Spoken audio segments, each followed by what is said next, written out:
ଥରେ ଏକ ବ୍ରାହ୍ମଣ ତୀର୍ଥ କରିବା ପାଇଁ ବାହାରି ଗଲେ। ଯିବା ବାଟରେ ଏକ ବଡ଼ ଜଙ୍ଗଲ ଅତିକ୍ରମ କରିବାକୁ ପଡ଼ିଲା। ସେହି ଜଙ୍ଗଲରେ କିଛି ବାଟ ଯିବା ପରେ ଦେଖିଲେ ଗୋଟିଏ ବାଘ କ'ଣ ପଡ଼ିଆରେ ଥିବା ଘାସ ଖାଉଛି। ବାଘଟି ହ୍ରଦ କୂଳରେ ବସିଥାଏ। ବାଘଟି ଘାସ ଖାଉଥିବାର ଦେଖି ବ୍ରାହ୍ମଣ ଜଣଙ୍କୁ ଆଶ୍ଚର୍ଯ୍ୟ ଲାଗିଲା। ସେ ଭାବିବାକୁ ଲାଗିଲେ, ଆରେ ଯିଏ ସବୁବେଳେ ଜୀବଜନ୍ତୁକୁ ମାରି ଖାଇବା କଥା, ସେ ପୁଣି ଆଜି ଘାସ ଖାଉଛି। ପୁଣି ବାଘ ହାତରେ ଏକ ସୁବର୍ଣ୍ଣ କଙ୍କଣ ଧରିଥାଏ। କଙ୍କଣଟି ଉପରେ ସୂର୍ଯ୍ୟକିରଣ ପଡ଼ୁଥିବାରୁ କଙ୍କଣଟି ବେଶ୍ ଝଲମଲ ଦିଶୁଥାଏ। ବାଘ ହାତରେ ଏହି ସୁବର୍ଣ୍ଣ କଙ୍କଣଟିକୁ ଦେଖି ବ୍ରାହ୍ମଣଙ୍କ ମନରେ ଲୋଭଜାତ ହେବା ତ ସ୍ୱାଭାବିକ କଥା। ସେହି ସମୟରେ ବ୍ରାହ୍ମଣ ଜଣକ ଭାବିଲେ, ବାଘ ପାଖକୁ ଯାଇ ଏହି ସୁବର୍ଣ୍ଣ କଙ୍କଣଟିକୁ ମୁଁ ଆଣିବି କିପରି? ସେହି ସମୟରେ ବାଘଟି ବ୍ରାହ୍ମଣକୁ ଦେଖିଦେଲା ଏବଂ କହିଲା, ହଇରେ ବ୍ରାହ୍ମଣ, ମୁଁ ଏଠାରେ ଘାସ ଖାଉଥିବାର ଦେଖି ତୁ ଆଶ୍ଚର୍ଯ୍ୟ ହୋଇଯାଇଥିବୁ ବୋଧେ। ତାପରେ ମୋ ହାତରେ ସୁବର୍ଣ୍ଣ କଙ୍କଣ ଦେଖି ତତେ ତ ଆହୁରି ଆଶ୍ଚର୍ଯ୍ୟ ଲାଗୁଥିବ। ଶୁଣ, ମୁଁ ତତେ ଏଇ କଙ୍କଣଟି ଦେବାକୁ ଚାହୁଁଛି। ଆରେ ମୋ ପାଖରେ ଏଇ ଜିନିଷଟି ରହି କ'ଣ ଲାଭ? ବରଂ ଜଣେ ମନୁଷ୍ୟକୁ ଏହା ଦାନ କଲେ ଏହି ଜିନିଷଟି ତା କାମରେ ଆସିବ। ଶୁଣ ବ୍ରାହ୍ମଣ, ତୁ ମୋ ଠାରୁ ଏହା ଗ୍ରହଣ କର। ଏହି କଥା ଶୁଣି ବ୍ରାହ୍ମଣ ଜଣକ ସ୍ତବ୍ଧ ହୋଇଗଲେ। ପୁଣି ବାଘ କହିଲା, ଶୁଣ ବ୍ରାହ୍ମଣ, ତୁ ମୋତେ ଏକ ହିଂସ୍ର ଜନ୍ତୁ ବୋଲି ଭାବି ବୋଧହୁଏ ଭୟ କରୁଥାଇପାରୁ। ଆରେ ମୁଁ ମୋ ଯୁବକ ଅବସ୍ଥାରେ ବହୁତ ବନ୍ୟଜନ୍ତୁ ମନୁଷ୍ୟଙ୍କୁ ମାରିକି ଖାଇଛି।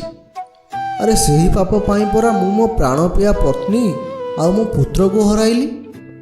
ଥରେ ଜଣେ ସାଧୁଙ୍କ ସହିତ ମୋର ପରିଚୟ ହେଲା। ସାଧୁ ଜଣକ ମୋତେ ଶିକାର କରିବାକୁ ବାରଣ କଲେ ଏବଂ ସେହି ସାଧୁ ମହାତ୍ମାଙ୍କ ଉପଦେଶ ମାନି ମୁଁ ନିରାମିଷାଂଶୀ ପାଲଟି ଯାଇଛି। ସେଇଥିପାଇଁ ବା ମୁଁ ପ୍ରତିଦିନ ଏହି ନଦୀରେ ଗାଧୋଇ ସାରି ନଦୀ କୂଳରେ ଥିବା ଘାସକୁ ଖାଏ। ବୋଧହୁଏ ଏଥିପାଇଁ ମୋ ଦାନ୍ତ ଏବଂ ମୋ ପଞ୍ଝା ଗୁଡ଼ିକ ନଷ୍ଟ ହୋଇଗଲାଣି। ବ୍ରାହ୍ମଣ ଜଣକ ଏ କଥା ଶୁଣି ସ୍ତବ୍ଧ ହୋଇଗଲେ। ସେହି ସମୟରେ ବାଘ ଆହୁରି କହିଲା, ମୋର ଏତେ କଥା ଶୁଣି ସାରିବା ପରେ ତୁ ତଥାପି ମୋତେ ବିଶ୍ୱାସ କରିପାରୁନୁ? ଆରେ ତୁ ଦୟାକରି ମୋତେ ବିଶ୍ୱାସ କର। ମୋ ଠାରୁ ଏହି ସୁବର୍ଣ୍ଣ କଙ୍କଣଟିକୁ ନେଇ ତୁ ତ ପତ୍ନୀଙ୍କୁ ଦେବୁ, ସେ ବହୁତ ଖୁସି ହେବେ। ତଥାପି ମଧ୍ୟ ବ୍ରାହ୍ମଣ ବାଘର କଥାକୁ ବିଶ୍ୱାସ କରିପାରିଲା ନାହିଁ। ବିଶ୍ୱାସ ଜନ୍ମାଇବା ପାଇଁ ବାଘଟି ବ୍ରାହ୍ମଣକୁ କହିଲା, ହେ ବ୍ରାହ୍ମଣ, ତୁ ଆଜି ପର୍ଯ୍ୟନ୍ତ ଜୀବନ ମାୟା ଛାଡ଼ିପାରିନୁ। ଆରେ ଜୀବନ ପରା କ୍ଷଣସ୍ଥାୟୀ। ତଥାପି ମଧ୍ୟ ମନୁଷ୍ୟଠାରୁ ଆରମ୍ଭ କରି ଜୀବଜନ୍ତୁଙ୍କ ପର୍ଯ୍ୟନ୍ତ ସମସ୍ତଙ୍କ ପାଇଁ ଏହା ଅତ୍ୟନ୍ତ ମୂଲ୍ୟବାନ। ଆରେ ମୁଁ ଜାଣିପାରୁଛି ତୁ ଦ୍ୱନ୍ଦ୍ୱରେ ପଡ଼ିଯାଇଛୁ। ଏହି ସୁବର୍ଣ୍ଣ କଙ୍କଣଟି ନିଶ୍ଚୟ ତୋର ଦରକାର ଆସିବ। ଆରେ ଲୋକେ ପରା କହନ୍ତି ବ୍ରାହ୍ମଣ ହେଉଛନ୍ତି ଉଚ୍ଚ ଜାତି, ସେମାନଙ୍କୁ ଦାନ ଦେଲେ ଭଗବାନ ସନ୍ତୁଷ୍ଟ ହୁଅନ୍ତି। କାରଣ ଭଗବାନଙ୍କର ସହ ସେମାନଙ୍କର କୁଆଡ଼େ ବା ସିଧା ସମ୍ପର୍କ ବୋଲି ସ୍ୱୟଂ ବ୍ରାହ୍ମଣମାନେ ହିଁ କୁହନ୍ତି। ତେଣୁ ସାଧାରଣ ଲୋକଙ୍କୁ ଦେବା ଅପେକ୍ଷା ତତେ ଦେଲେ ଭଗବାନ ଅଧିକ ଖୁସି ହେବେ। ଏଥିପାଇଁ ମୁଁ ଏ କଙ୍କଣଟିକୁ ତତେ ଦେଇ ପୁଣ୍ୟ ଅର୍ଜିବାକୁ ଚାହୁଁଛି। ହଉ, ତୁ ଯଦି ଏହାକୁ ମୋ ଠାରୁ ଗ୍ରହଣ ନ କରିବୁ ତାହେଲେ ମୁଁ ଏହାକୁ ଅନ୍ୟ କାହାକୁ ଦାନ କରିଦେବି। ବାଘର ଏହି କଥା ଶୁଣି ବ୍ରାହ୍ମଣ ଜଣକ ସଙ୍ଗେ ସଙ୍ଗେ କହିଲା, ଆରେ ଆରେ ତୁମେ ଏହାକୁ ଅନ୍ୟ କାହାକୁ ଦାନ କରିବା ଦରକାର ନାହିଁ। ମୁଁ ତୁମର କଥାବାର୍ତ୍ତା ଶୁଣିବା ପରେ ମୋର ତୁମ ପ୍ରତି ଅବିଶ୍ୱାସ ଥିଲେ ମଧ୍ୟ କିଛି କିଛି ବିଶ୍ୱାସ ପରା ଜାତ ହେଉଛି। ଏହାପରେ ବାଘ କହିଲା, ହଇରେ ବ୍ରାହ୍ମଣ, ପ୍ରଥମେ ତୁ ନଦୀରେ ସ୍ନାନ କରି ଆସିବା ପରେ ମୁଁ ତତେ ଏହାକୁ ଦାନ କରିବି। ବ୍ରାହ୍ମଣ ତ ମନ ଭିତରେ ବାଘକୁ ଅବିଶ୍ୱାସ କରୁଥାଏ।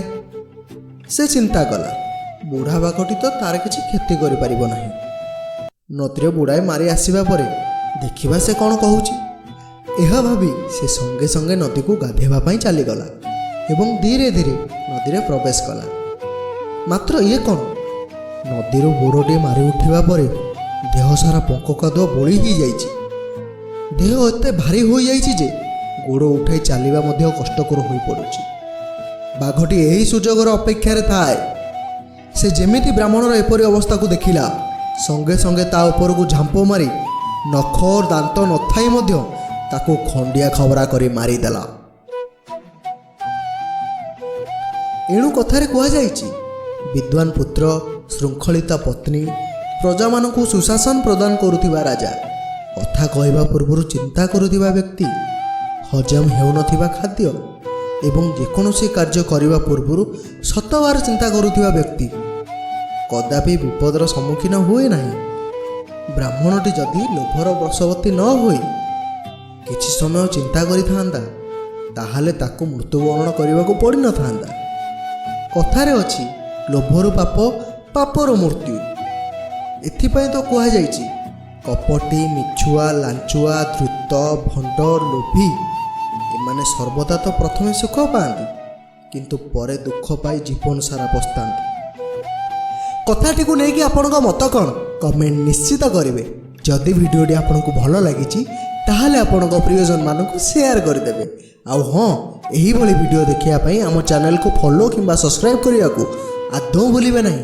ରହୁଛି ମୁଁ ଅବିନାଶ ପରିଡ଼ା, ଧନ୍ୟବାଦ।